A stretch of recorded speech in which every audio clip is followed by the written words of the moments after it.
Have you ever struggled to find friends? Because I have. For most of my life I've been alone, not completely isolated, but around 80 to 85% of my time I was by myself, and I kept wondering how different would my life be if I just had one good friend with the same interests as me. At the beginning of November, I had an idea. What if I build an app which works like Tinder, but instead of finding dates and finding partners, for finding friends?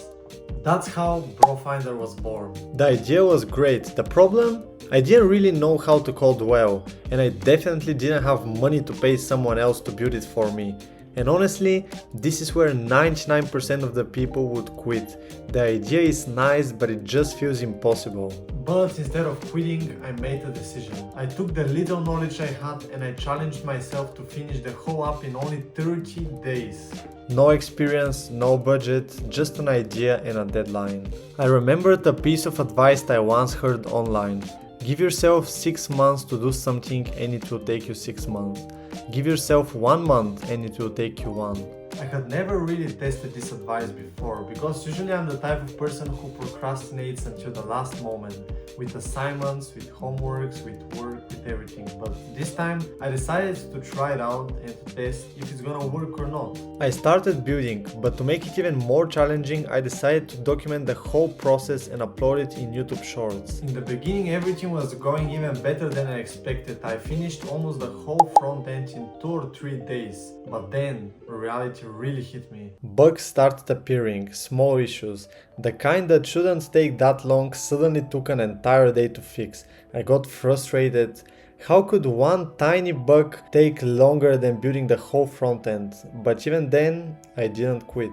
I continued working on the app no matter what was happening, how frustrated I was, and I just wanted to keep my promise that I'm gonna finish the app in 30 days. And guess what? I managed to do it. Now the app is waiting in the App Store review, and if it gets accepted, it goes straight to the App Store. And I guess the lesson of this video is that no matter how hard of a goal you have in your mind and how impossible it seems right now, what it really matters is that if you just start and ignore the voice in your head which tells you that you cannot do it, if you just start with small steps and eventually don't give up, you manage to do it. Maybe if I put even a shorter deadline, like 2 weeks, I would have even accomplished it in 2 weeks, but it took me 1 month to finish something that people do for years. Another thing that I'm starting to implement more and more in my approach is that you shouldn't listen to anybody, to anyone who is trying to tell you that you cannot do it, because of course I had a lot of people who are telling me not to do it,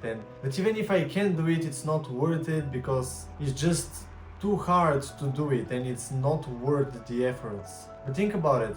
Don't you think you're gonna regret not trying when you're already old? Another benefit of doing this whole thing is that since I documented the app, now I even feel less anxious when I speak in front of a camera. This is something that I've dreamed about my whole life. I've always wanted to speak in front of a camera, to be a YouTuber, to be an entrepreneur. And now I feel like it feels more natural to me because before that I was very anxious, very close to myself when I had to do something. So it also has an effect on my self-confidence. Now I can just hope that the app will get accepted from the first try and everything will be perfect. And then hopefully I will be able to find friends with the help of my creation.